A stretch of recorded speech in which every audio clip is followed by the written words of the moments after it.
మనోవేదన సహించలేక సిలువ వైపునే చూడగా లేవనెత్తిన నెత్తుకొని భయపడకు మని అంటివి.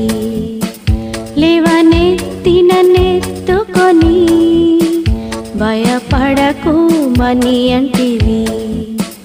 కీర్తింతున్ నా ప్రభుని జీవకాలమెల్లా ప్రభు యేసుని కృతజ్ఞతతో స్తుతించెదను. కృతజ్ఞతతో స్తుతించెదను. కృతజ్ఞతతో స్తుతించెదను. కృతజ్ఞతతో స్తుతించెదను. కృతజ్ఞతతో స్తుతించెదను.